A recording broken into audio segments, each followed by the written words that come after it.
Welcome back to American Zarathustra. We have a really cool special feature for you today. I have met an online artist in the dissident art sphere um, from Brazil who does incredible work. I actually didn't know who you were before I saw your work. One of your works really moved me, and I thought, my God, who is this guy? So, ladies and gentlemen, DoroMajima, maybe help me out with your name here. I know it's a Just joke. call me Dora, man. It's Dora. jokey. I was going to say Dora the Explorer, but I didn't want to get a YouTube hit. I just said it. Well, Yeah. it's sort of a joke among your friends and stuff. So it's really great to have you on the show, and also you're from Brazil, which is fantastic. Big bossa nova fan over here. Um, Oh, yeah. Always wanted to go to Brazil as well. I believe it or not, I used to teach English at a Brazilian school in New York City. Isn't that interesting? And Oh, nice. had a really cool experience. Made a lot of great friends. Learned more about the culture, capoeira, and all kinds of cool stuff. So, tell us a little bit about yourself. How did you get into becoming a dissident artist? Well, I've been doing art since I was a teenager. Nerd guy without with too much free time. Started learning Photoshop, and you Cool. know there we are. Um, the dissident part is it's kind of a recent thing. I never considered myself too much of a dissident. It's just that the world around us is so fucked that I got kind of pushed into it. I consider myself an artist first and foremost, and politics is kind of secondary to it. Okay. Interesting. So now you do digital. This is what we're featuring of your work is your digital work. Um, this is a really interesting topic because and I'm going to be showing your work on screen shortly here, but I kind of want to get to know you a little bit more. What is it about digital art that connects with your politics and with your identity, and why did you choose that, say, over drawing and painting or other kinds of art forms? Well, I my formation is as a graphic designer. Mm. I learned how to draw and paint and did some courses here and there.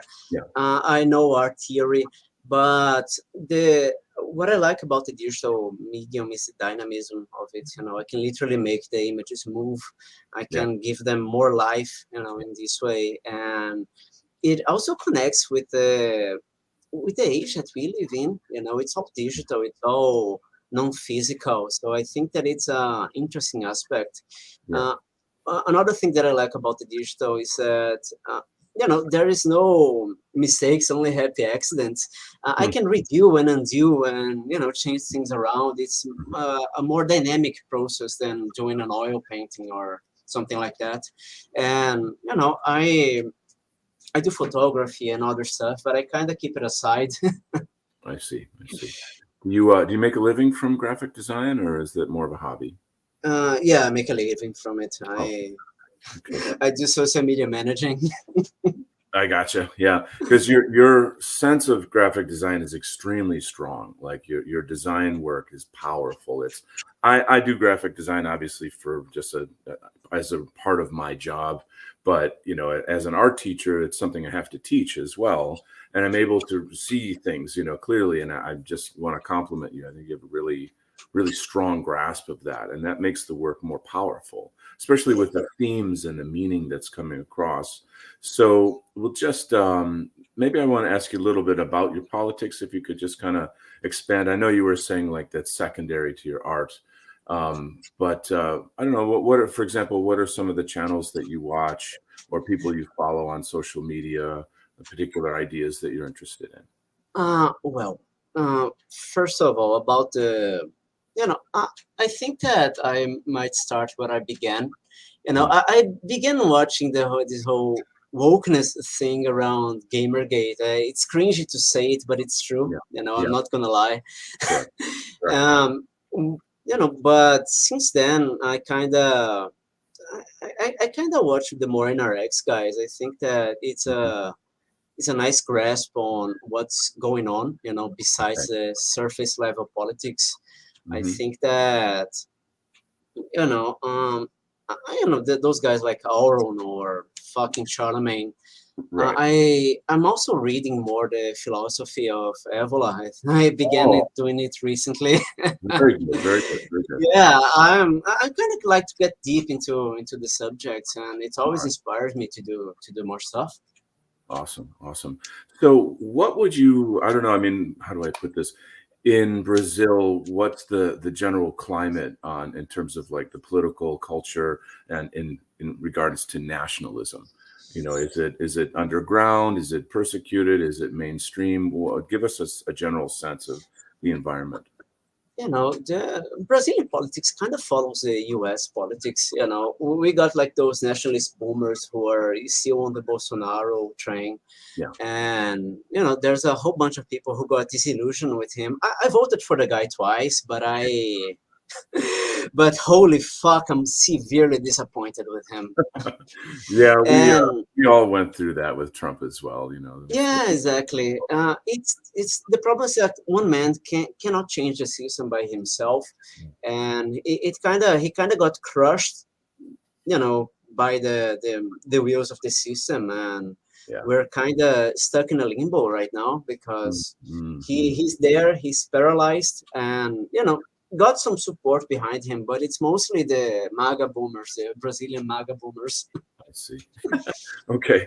Well, I hope things go well for Brazil and their nationalists. And, you know, I think all nationalists are brothers in spirit in politics. And so, you know, we extend our arms to you, our love to you guys down there. And, you know, Yeah, another thing I've been trying to do with American Zarathustra is to break out of the Anglosphere and try to reach out to people from different countries as well. I interviewed Zero Schizo on my show about a year ago, I think. Are you familiar with Zero Schizo? no, I started to watch the one with the French guy, Flash Yeah, Gorgon, right. but I had to stop halfway through it.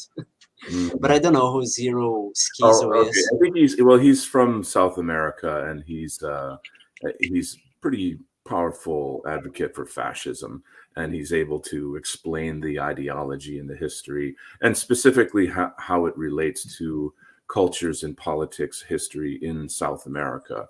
So, and then we talked about the arts, like dissident arts from that culture. So, Yeah, yeah, I'll probably throw the link in the show description for our viewers. So let's get into your art here a bit. I first want to show the audience this piece that I saw this piece, I guess on Twitter somewhere, and I was like, I still am actually kind of, I don't know, it just deeply moves me. It kind of threw me because for starters, I thought my eyes were playing tricks on me. I thought it was just a still image, and then I thought, oh my God, Apollo is coming to life off the screen here. Um, yeah, that's kind of the idea. It's based on the Sol Invictus. This is a bust of Alexander, uh, yeah, that and was just my interpretation at the time. yeah, because Alexander image was used as Sol Invictus face Mhm. in some representations. You know it all comes together. There's also the whole solar thing that it's you know coming from what's the fucking name? I think that Plato. Plato. Who was the fucking guy who made the Mm. fuck the? It's a That happens on shows as you blank out on these things that you normally know. yeah That's what going live is all about. You know, the you you know talk the about analogy of the sun. I think that oh, it's Plato.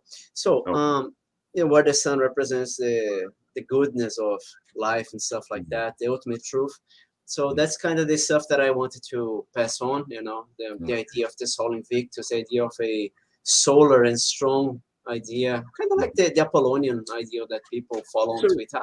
are you involved in Apollonianism? Are you familiar with the ApollonianTransmission.com or any of Mark Rahman's ideas? Yeah, I saw those guys, but I don't follow them closely. I just like the idea, the mythology, and Okay. such. You know, the idea is nice, but I don't follow that closely. I saw the Apollonian transmission videos, and it's good stuff. It's interesting, very interesting.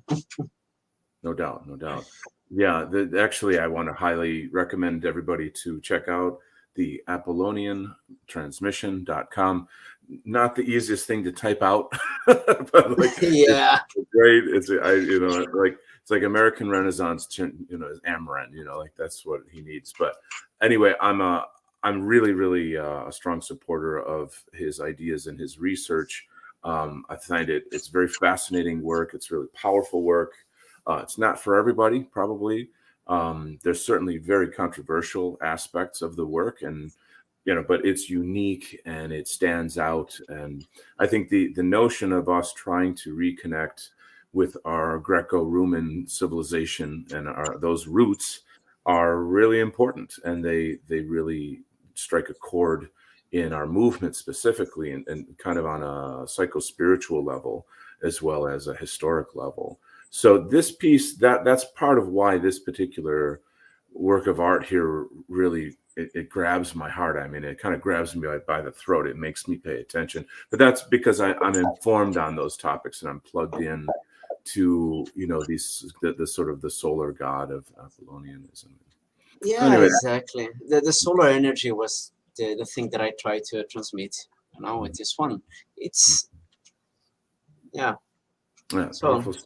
So let's take a look at some other work that you've got here. We'll have a peek at this here. So digital ghost animated. What is your well, I mean, obviously here we can see the kind of archaeofuturism. This is yes, a common art style in the dissident right or the white positive sphere, etc., in the nationalist sphere. And so I think you've got a nice take on it. I think that it's interesting because I can see why you would be interested in Flash Gorgon's work. He's amazing at digital art. He's like, wow, I'd say he's one of the top cutting edge guys out there, along with Skinless Frank in the UK. So maybe you are that guy for Brazil. Maybe that's you can kind of pushing your numbers up here. But yeah. talk to me a little bit about this piece. What are you communicating here? Before I forget, I talked. Not exactly talked. I said hi to Skinless Frank on Instagram even before I started, posting myself on Twitter.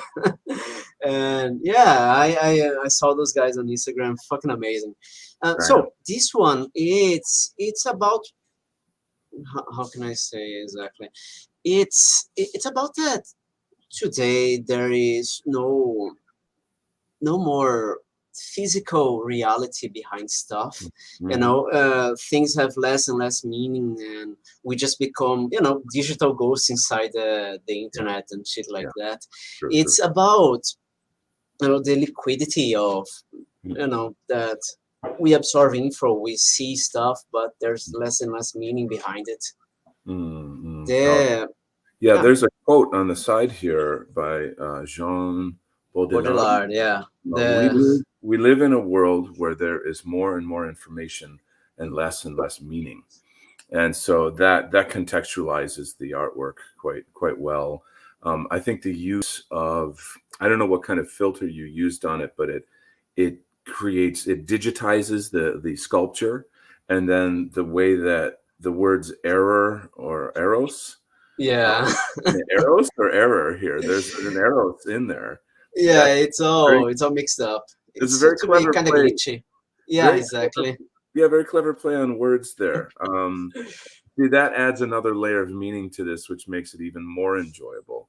And as I'm really, really looking at it, there's actually a very, very ghostly architectural form, sort of in the center of the piece. It looks like you're looking down the hallway of, or a church, interior of a tall church, perhaps. Yeah, it's messing around with the archaeofuturism thing. There you go. Yeah. It's a nice motif for a background. Very nice.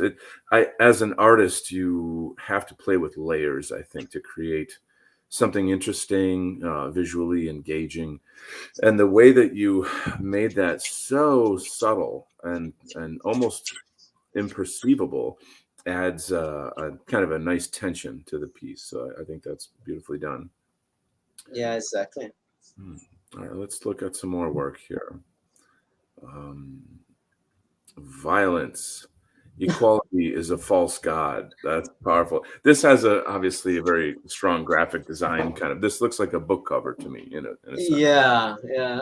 I done this while drunk on stream. It was quite fun. Mm. Well, so yeah, uh, it's an interesting interpretation there. Is that a bear? I think that's a bear, or is Yeah, that it's a bear. okay? Uh, yeah, I was basically playing with smoke effects on Yeah, Photoshop, right. and sorry. Oh no, that's fine. I didn't want to cut you off. Go ahead. Yeah, and as I said before, I was kind of drunk, playing around. Started, getting this nice result. Yeah. The idea of violence and equality as a false god is, we all know what it means. The natural hierarchy of the world. There's Sure, no sure. truth beyond power and violence. So that's kind of the deal there. It's something I've been thinking about more and more in terms of, there's a time I asked somebody, he was somebody in law enforcement, and I said something to the effect of like, like what is it like? I used the word murder in the context, and he got really upset, and he said, "Killing people and murder is not the same thing." In law enforcement job, you may have to kill somebody, and obviously to protect somebody else's life, right? It's not murder, right? You're killing a murderer in some cases, right? So Yeah, that's and then I mean, violence is obviously a very, very, very touchy topic, especially in this time when we've got all kinds of insanity going on all over the world. So it's tricky to talk about, but I think I'm recognizing here that you know um, some things do not have a political solution, and that when people use politics against you to genocide your people, slowly but surely over time, it's still genocide, you see. And so I don't know, it does it really touches on a nerve that I think our people are getting more and more aware of. So anyway, I meant to yeah. carry on. No, it's fine. I know what you mean. Yeah. It's okay. But speaking of the art, though, here you have this. I don't know how to describe this, but it's that kind of wild beast is coming out of the darkness, and it's emerging out of this kind of organic, smoky, wet, kind of bizarre textural environment. And I don't know, it's got a nice mystery to it. Yeah. I like the asymmetry to it, so that it is the sort of the top right is where the face is, and then I don't know, there's something about the wonky kind of balance in it I find interesting. Yeah, exactly. That's the stuff that I like the most. The Hmm. asymmetry really adds to the theme and to the picture in general, to the composition. Hmm. Hmm. I got a white version of it that I think it's better, but yeah, I'm selling both. Right. Well, now with this one, I think the textures are a lot clearer, and I find it interesting the way the fur somehow kind of blends in with the smoke. Uh, Yeah, yeah. to some That's what I like the most about this Yeah, one. yeah. So this is an aspect of art that people often don't sort of understand is the just the I don't know, it's kind of like the quality of music. If you put music through a digitizer, and you kind of screw with it and make it textural and weird, and the same thing with visual qualities, that it's interesting, it's playful for the eye. It's like something that your eye can chew on, if you will, to give some art textures like this. Yeah, That's nice. exactly. Hmm. All right, let's have another take a look at something else here. We've got revolt against the modern world.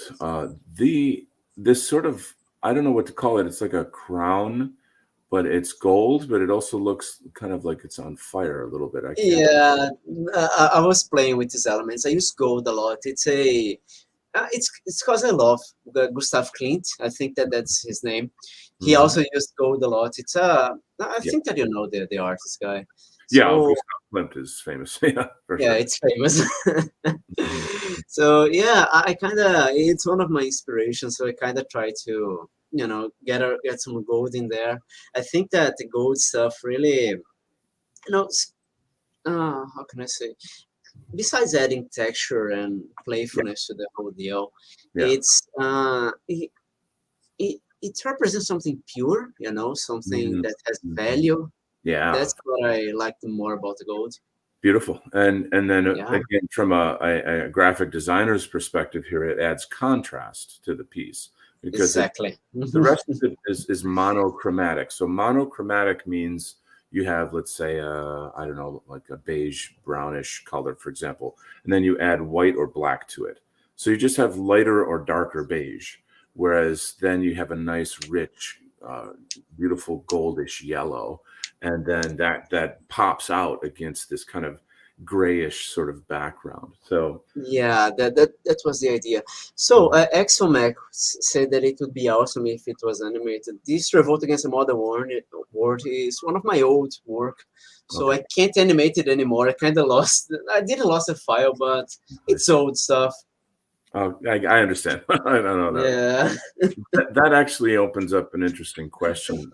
How do you make these into animations? How do you make, Ah, I guess, layers, right? basically, yeah. Basically, I organize the layers and I put it on After Effects, and Mhm. then I start playing around, and every stuff is kind of unique, you know. Mm, mm, mhm. I don't know you while I was kind of reading Evola, so that's why they had those vibes.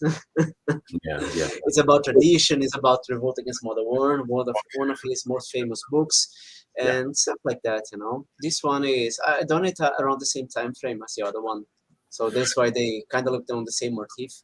It's very nice to see work that is clearly influenced by Evola's ideas and thought, and it's in a sense an advertisement for Evola, and for the rest of us out there to read more and learn more, and check out lectures or any kind of content we can about these ideas, and touching base, connecting visual art with our philosophical and literary figures in our movement. That's really, really important. So it's Yeah, exactly. I think that the visual art can kind of, how can I say, compress the concepts that a book tries to explain it through on like 100 pages. I yeah. think that that's the most important thing. You can see something and absorb the metaphysics of it, even before reading a book or before getting more informed about the subject. That's the power of the visual medium. It's amazing. Yeah, a picture tells 1,000 words, I think they say. Uh, Yeah, exactly. and we are all visual learners. I mean, it's one of the first senses that we have. We recognize our mother's face and all these things. It's very primal. So for me on my show, specifically I have a show called Afternoon at the Museum. I use the show to teach art critique, how to look at art and to create what I call the art experience. I didn't come up with the term the art experience. It's out there in the critical theory or sort of, sorry, Yeah, critical art the critique. the aesthetic experience, right? Yeah, you could say aesthetic experience, and that is essentially how art makes us create meaning. It's a sort of Yes. a psycho-spiritual relationship that we have. You look at a work of art, and it stimulates ideas and feelings, and then your mind fills in the blanks with the meaning of it. So, and it's obviously very helpful to have the artist to talk about it, or if there's some kind of, like, for example, you had a quote that went with your other piece that really, it makes the world much larger. The viewer doesn't have to struggle or wonder if they're right, in understanding what it is. Yeah, So, exactly. On these modern times, yeah, especially because of the internet and globalization, it's harder for artists and audience to connect because sometimes they speak different languages. They got different, I don't know, yeah, symbolic ideals and stuff like that. On olden times, the base thread times, people shared a more cultural community so that they could understand each other in a visual medium easier. So I try to keep up the meaning of the word kind of explicit for people to connect with it on a easier level. And Hmm. my background on design also encourages that. Hmm. That's marvelous. Yeah, I think you're very talented, and I'm seeing ideas coming across. This is the thing about graphic design. It has to communicate something. It's like illustration. It must communicate something. Purely fine art can, in a sense, be art for art's sake. It can be just simply aesthetic, like a landscape or a still life or a portrait. It just has its beauty is what it is. Whereas here we're conveying ideas in some kind of way.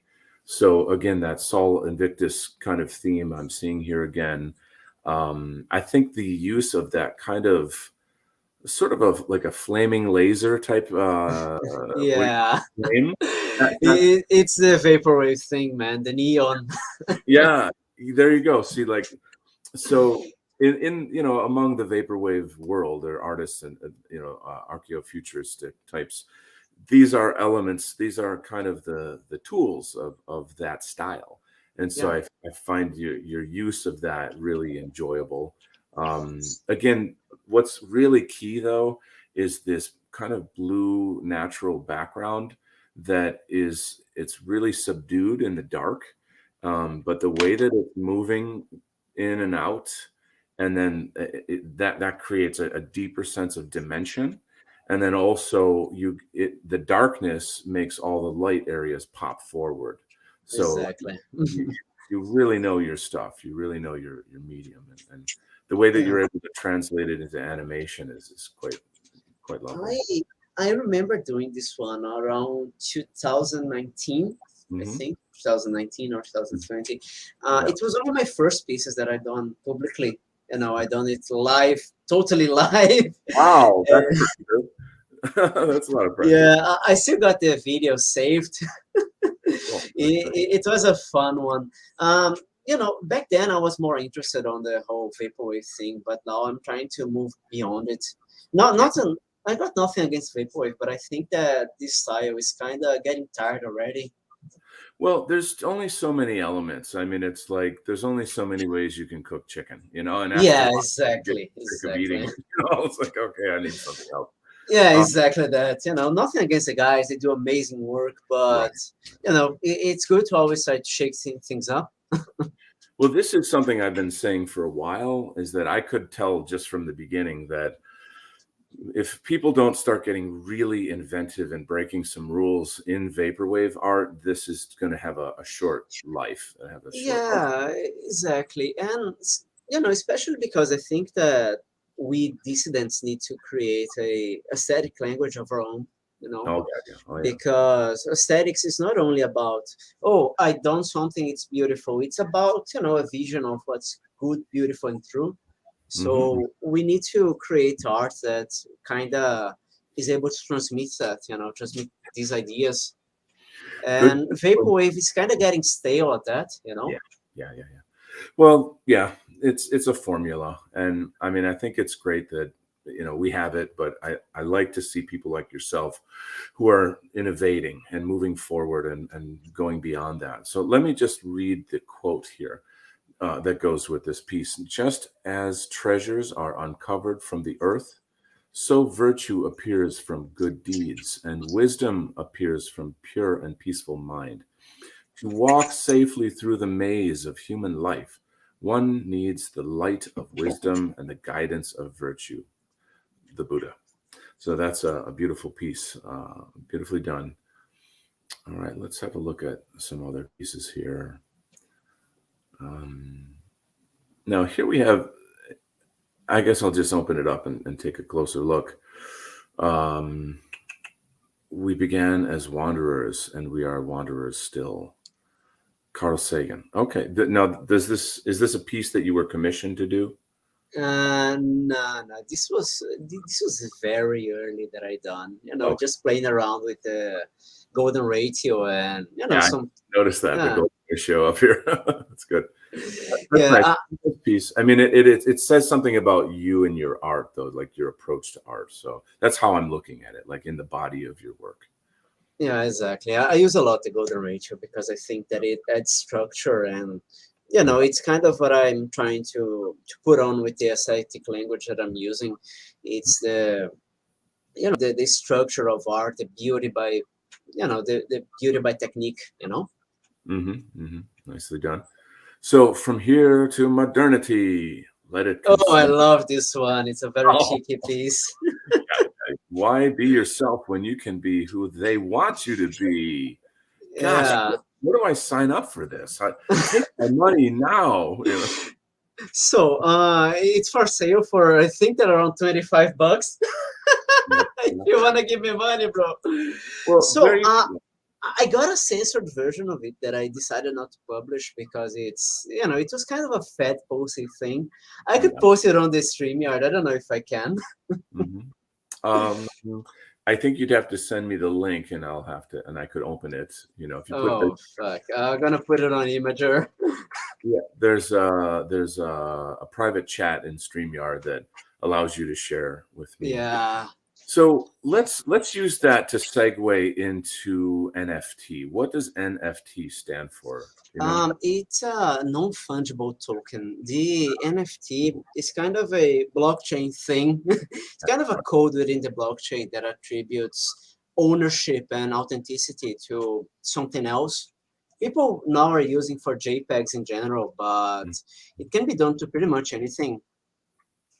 Mhm. So NFTs are specifically for digital art, or they are digital art, or it's a means, it's a kind of money to buy digital art. Help me understand. Uh, it, the money to buy digital art is any crypto that Okay. has it enabled. The one that I use is Tezos, but I'll send you the link by the way. It's kind of a fat post, so I advise you not showing Well, it I'll look at it before first. reading it. Yeah, give it a Yeah, look. I'll open it privately. If I am too shocked, then I will. To be honest, I'm pretty bad shitlord. Like I need help. I need to get into therapy or something because my shitlording is very edgy, I try and to contain myself, bro. I try to it, contain myself on Twitter every fucking it, day. it's hard. I'm not good at it, honestly. Um, So, I'm, yeah. uh, about the NFT thing. Yes, go on. Um, the money it's the crypto room. No, the crypto that you want. The crypto that has it enabled the art market. Okay. But the NFT is it's kind of the how can I say the application of the crypto. The Mm, application of it. In this case, people are using to buy and sell their JPEGs, but it can be used to pretty much anything. It can be used to tickets to a show that's gonna be totally anonymous. Totally, you just gotta show it and it's gonna be there. mhm. Um, the NFT space is good for us to colonize because it's totally uncensorable. Wow. People are doing. I think that Stone Toss has faced some of canceling, but Yeah. they can't censor him because he just needs to do another endpoint, and there you go. Yeah. So that was the big news is the political cartoonist Stone Toss apparently made like Yeah, $2 million from NFT. He's doing basically portraits of people, uh, and that they use that as their avatar then on whatever the Twitter, YouTube, and he's Stone Toss, so like he's got obviously a big following, and you know he's pretty based, in terms of like his political commentary. Um, so yeah, I mean, I'm me being a visual artist as well. I'm definitely interested in looking into what and how I can do this. But help me understand then what's the key element here that it cannot be. This one oh has yeah, sorry. it can't be censored is essentially what you're saying. They can't Yeah, control the delivery or give me more information if you yeah. can. So what they can control is kind of the endpoint, kind of the site, the object site. For instance, all my art was in another site called Hiketnunk, but the site did go down recently. Mm, And since all my art was still on the blockchain, I just needed to. I didn't even need to make another account. I just needed to log into the site, and it's all there because it's on the blockchain. It's not on the site. So they got no control on the end. They got control on the endpoint, but they got no control of the piece itself. So all that Santos needs to do is just some other place that people can see and show his work. But it's pretty much censorship free in that regard. Now, I've been seeing some memes and GIFs, videos, people saying, "Don't screenshot my NFT." What's the humor there? What does that mean? Because it's unique to them, and then they don't want anybody else to own a copy because they bought a copy. Yeah, those guys are fucking retards. Yeah. I don't know if I can say the R word here since we're on YouTube, Yeah. but I already said it. Sorry. I'm allowed. Yeah. Actually, people have asked me, like, I probably shouldn't talk about it, but like, how are you still on? And I don't. I mean, I don't call for violence. I try to have intelligent cultural conversation. Talk about things like forgiveness and creating an alliance with people of color and all kinds of things that anything and everything that we can do to save our nations from globalism. Yeah, be wholesome. Just be wholesome. Yes, and that's from my heart as well. And even people who are pretty far right, they don't like that. They don't agree with that, and that's fine. But we're at a point where anything that works, I think we gotta think. Yeah, I get your point. Well, here's a problem though with this NFT thing. So if let's say I buy something, it's NFT, and I can't show it then because people can screenshot it, right? I mean, yeah, let's be honest. It's a digital medium. The way that it's not a problem with the tech, it's a problem that how people are using it and how people are trying to market it. The whole thing with with the images, is because people can just as easily screenshot them. I've got no problem with that. If you want it screenshot, it's gonna fill my heart with joy if you do. But the way that I see it, it's a tip jar. People want to give me $2. Beautiful. There you go. There's a piece for you. The problem with those people with the monkey avatars that say, "Hey, don't screenshot," it's because the current art market on NFT is trying to force something called digital scarcity. Mm-hmm. It's kind of like collectibles or trading cards that there's going to be a limited number of them on the blockchain. Right. Okay. The way that it works, that if you buy it, your NFT, your code on your crypto wallet, it's going to act like a certificate of ownership.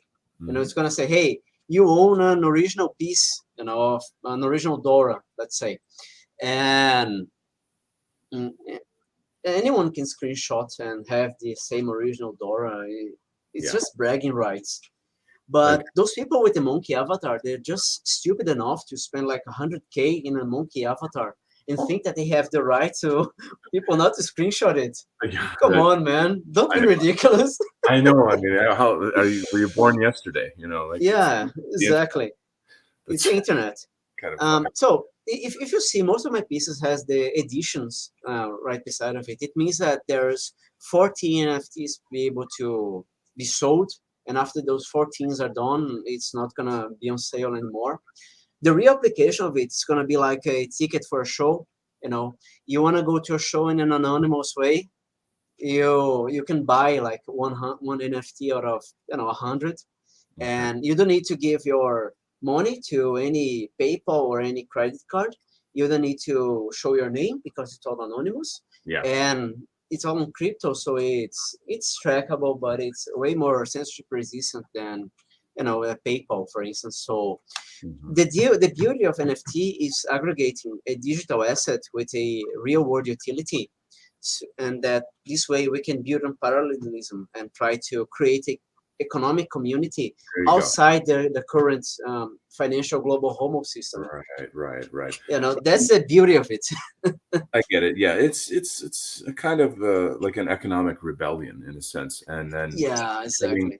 Having the arts in this sphere is fantastic, because I find that our people, our movement globally, they're very, very hungry for culture. They're extremely they really, really want to consume our arts, music, video, all kinds of content. So it's important for people like us to be producing as much as we can and getting as much out there to help that, because I think our cultural health depends on it, you know, Yeah, and not only that, what you said earlier about art conveying meaning, and in how, like, the works that I've been looking at of yours today, that's it's bang, that they're golden. They're really, really rich with meaning and aesthetics and beauty. So like you hit it, you hit the jackpot.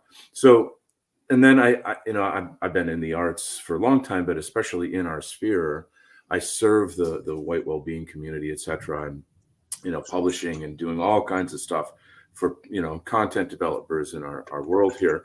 So that's my way to contribute to it. But I think I need to start getting into NFT and seeing what I can. yeah.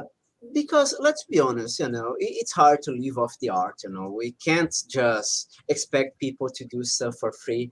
On the NFT thing, it's interesting because we can use it as a tip jar. You can ask commissions, and we can build a financial incentive for people to keep on producing. Mhm. Uh, I'm gonna say my energy is mostly devoted to my work, so I don't produce as much art as I should because my energy goes to that. Yeah. But I would produce more if I got more in Yeah. return. Obviously. I'm not trying to grift anyone or anything like that. It's just a means of explaining the situation, because people don't give value to visual arts in general. Even me as a graphic designer, I suffer to that. But Well, I understand what you're saying. I think this is, how do I explain? Like the art market that we know, Sotheby's and all these big multimillionaire art market scenes, that's it's they money don't laundering, man. they don't It's money care about laundering. art. That's just a place to store their money. Yeah, They'll like exactly. dump a couple million into a Van Gogh painting and then resell it a couple years later. It's like tax evasion, and it's some kind of a, I don't know how to explain it, but it's a culture that is way above all the rest of us. So It's yeah, we have it's too merchant based. It's too to, merchanty. yeah, yeah, they Yeah, don't, exactly. And it's hard to break through the fine arts. yeah, So I think that the NFT space, it's kind of gonna give artists more opportunity great, to great, break great. through, and do more stuff. Yeah, yeah. And it's literally, as I said before, a financial incentive for an artist. So, and in a sense, it also is competitive too, because it puts us into a new economic field where it's a marketplace of art, and if more of our visual artists come out and get into that field, then it's in a sense like an online, I don't know, art mall, if you will, or art convention, and Yeah, people kind of pick and choose and say, oh, I got this from that guy, or oh, have you heard about so and so? This is the point I was trying to make earlier with the work I do IRL in real life, is that people want to pay me. And it's not that it's me or something. It's about the culture. They want a piece of culture, and to have say, I invested in this, I bought this, I own this, and I contributed something to this culture. Because the majority of us, they're on the other side of the screen where they're watching the videos and they're watching the news and etc. They're not making the content. So we need to have like a stronger relationship. And it seems to me like NFT is a place where we can come together more with our public, with our movement, and yeah, internationally. exactly.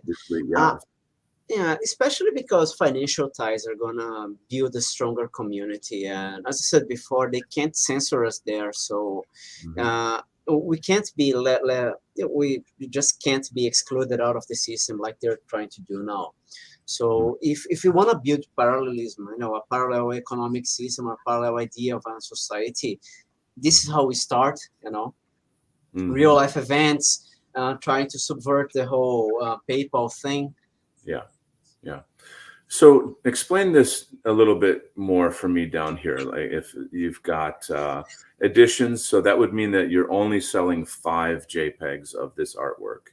Yeah, Uh, exactly. the object that I'm not quite sure what that is. The object. It's the object number, it's the number of when it was minted on the blockchain. I see. Okay. And The royalties, it's kind of like if someone buys and resells it in the future, I get those 15% kickback oh, automatically. okay, that I didn't know. That's very cool. See that's amazing because the value of your art can grow over time. Yeah, exactly. I don't know why I'm not doing this. I need to get into this. Like I'm Yo, already Nolos in the chat is asking if there can be an NFT collaboration, and yes, there is. I don't. The blockchain that I use, it doesn't have it enabled yet, but I think it's gonna be in the future. That if you're in a band, for instance, you can split the royalties on each person's wallet. So when it gets sold, everyone gets its share, and there's no big nose manager to yeah. fuck you guys up. It's all Yeah. automatically, it's all trustless, it's all Hmm. it's all automatic. So that's the beauty of it. Marvelous, marvelous. Yeah. I'm loving Oh, this. people can do music on NFTs also. I don't know if there's a way to do podcast, but music, it can be done. I saw it already. It's interesting. Where can I find that? Because I'm going to need to send that to the White Art Collective. I'm gonna send you on Twitter. I'm gonna send you on Twitter in a bit after the show. I'm gonna send you. Okay, okay. So last one on there, it's IPFS link. What would that be? If you click, it's gonna open the JPEG so you can screenshot it. Okay. You should. I wish I had. I didn't mean to do that. I'm not planning on. No, go do it now. I'm gonna love it. I don't know. I respect you and your art, and I think I'll, out of respect, I won't do that. But Nah, man, I don't care, bro. Don't worry. Yeah, I just want people to I'll just enjoy it. I'll screenshot like a part of it instead of that way. I'll stream, right? Yeah, well, that way I can like say, use it as an advertisement to tell people go check out my main man's artwork here. All right, I got a copy of that. I'm gonna. Who controls it? You know, um, Halindir. Um, no one controls it. That's the beauty of the blockchain. It's a computer system. It does it automatically. That's what the smart contract is. Okay. So you don't need anyone to control the artwork. It's the blockchain, and it exists independently of anyone. The you know the stone tools. The problem was the endpoint. Was the site that made the buying and selling. But if it's still on the blockchain, anyone can just do another site and keep on doing it. It's gonna be a matter of time before one of our bros do a NFT marketplace for us, and even if we get thrown out or every network, we can still be there, and it's gonna be impossible for them to take us out. Well, that's the whole thing of it too. Is that we're beyond the reach of global homo. Yeah, There I've been reading articles here and there about we have to criminalize digital technology. Yet let's make a one world digital technology. Yeah, they're speaking out of two sides of their mouth. Like, oh, when people do it, it's bad and criminal. But when governments do it, oh, we're making the world come together. yeah, exactly. It's a typical shit. But anyway, Yeah. this is a really unique piece here. It doesn't seem to have a political theme to it, but it's more aesthetic. Am I right? Yeah, I done this one without any idea of concepts or anything. I Yeah. just, Experiment. I remember it was a Saturday morning. I was, doing nothing on my computer, had nothing to do on the Saturday. So I just, banged up Discord and started doing it for a few friends. You just banged it up, right? See, this guy is amazing. He can do work when he's drunk and when he just falls out of bed. I'm telling you, that's like a superpower, this guy. Yeah. Anyway, this is very, very rich, very beautiful stuff. Even that piece there, it's very lovely. Yeah, this piece is all built on the golden ratio. It was just an experiment on texture or work and stuff like that. I just wanted to, give it a try and, started doing some stuff. Mhm, mhm. This is, and there's the golden ratio right here. Yeah, almost every one of not every of mine, but a big part of them had the golden ratio. Sometimes it's implicit, it's not shown, but I kind of like it leaving the explicit one because, especially on this one, I fucking love it. It all fits so perfectly. I thought seriously about taking it off by the end of the thing, but then I Mhm. said, nah, just gonna leave it. It looks amazing. It does, yeah. What I love about your work is that it's complete. You know who you Yeah. are in a way. You know what you have your own voice, and Yeah, you know, this one is based on Dugin. I listened to Shad Hegg talking about the fourth political theory, and he talks about Dasein as some kind of cultural consciousness. mm. So while I was listening it up, I was just doing it. See, that's one of the best things as well.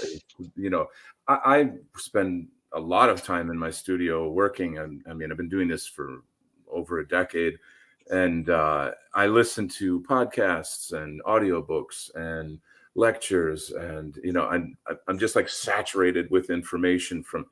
But there's something beautiful about working on your art while you're listening to a lecture or debate or discussion in our Yeah, ear. it You really know, adds to the aesthetic experience. really This does. one is totally inside I'm basically trying to make it using the concept of design by the way that Dugin uses, kind of like a cultural.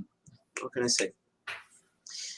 Design, as envisioned by Heidegger, is some kind of manifestation of consciousness. But Dugin using it as a external kind of cultural and political process beyond that integrates within the Heidegger one that Mhm, mhm. makes part of the human consciousness. So I try to make it, what can I say, kind of a Western design, kind of a Yeah, cultural concept that everyone that in the Western world can get behind. So marvelous. that's why the golden ratio structure, Mhm, the Julius Caesar mhm. image, and the golden reef, Yeah, symbolizing the power of right, right. intellect and the power of the state on Yeah. Caesarism. It's nice, to be able to do those kinds of things. This is a marvelous work here. I'm gonna read Yeah, your it's one of my favorite ones, but unfortunately, I'm not being, I'm not managing to sell this. well, all right, guys in the chat and guys watching the show, let's put something in the tip jar here. This guy really, really deserves it. Um, $20. yeah, I mean, honestly, it's gorgeous. It's gorgeous work. Your use of contrast again is so stunning, and I have to be honest, it's pointing out to me how little I do that in my own art and how I have to do that more. I am working on it, but it's great to, when you see another artist, you see how good they are at a certain quality or element, and then you say, you know what, I need to be better at that too. So like this is what I'm experiencing, and I'm really Yeah, the competitive aspect of in a art good is way, really right? It good. makes Yeah, sense. it's good. It's good. Yeah, Makes yeah. you feel nice. Since I'm on the NFT sphere of Twitter, people just spam the fucking timeline with Mm. amazing stuff. Yeah, I bet. I bet. Sometimes I see some shit that people do, and I say, "Holy fuck, I want to do that." That's actually that's the worst because like I can't do it because they already did it. But Yeah. but it gives you it kind of pushes you, and we need that. That's a good thing. Let me read the little bit on the side here. Being in the world characterized by Heidegger in terms of affective relationships with surrounding people and objects. This primary mode of being is falsely split in the Cartesian tradition into a self-contained inner world and an independent outer world, bearing only problematic relations to one another. So, can you simplify that a little bit for us? That's essentially what you were just explaining, Deathline. But here, what I'm reading is that the sort of inner world of this kind of political culture is actually not disassociated with our outer world. It's who we are. It's how we live. It's how we what we talk and do and feel and how we relate to others. I know that is, and for me certainly, but I don't know if that makes sense. Well, you hit the nail on the head. It's about the difference between uh, what's inside and what's the outside. Heidegger considered it as a how can I say, a manifestation. Something that just happens. The consciousness process just happens. But Dugin talks about it as a cultural aspect. It happens, but it's all integrated on a greater world. So this is why the whole contradiction between the inner and the outer. Excellent. And you basically hit the nail on the head. Nice, nice. Well, I know there's a lot of people in our sphere that want to learn more about NFT. So I'm wondering if there's something you could recommend, maybe a certain site or book. Oh, Someone's got music. There you go. That's Apollo there, actually. Look at yeah, this that's Apollo. Yeah, you can tell by the hairstyle. But any more information? Like how would I get started in doing NFT? um, you know, there's a site called object.com Right, we're at that. where, Yeah. yeah, this site. You create an account there. You use a wallet in your browser.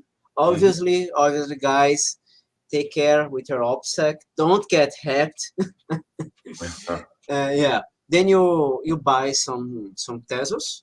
Tezos is this chain. This blockchain that I use. okay. The gas fees are, it's almost meaningless. It's like fractions of a cent, and you can pretty much do anything. I think that on the site of it costs around $5 to make a collection, to start on. But after you do that, the world is your oyster. I can. I don't have any sites at hand. I'm sorry. I learned about all of this when I first started, and I kind of lost it. But if I get any resources, I'll send it your way. Cool. I But think it's not a hard process. It's not hard. You just need to take a look at the site and do it, and take care of your OPSEC always. beautiful, and that's objkt.com. So would you say that's a good place to get started? Yeah, there are other sites like let's see if I can get you one. Hitatnunk.art.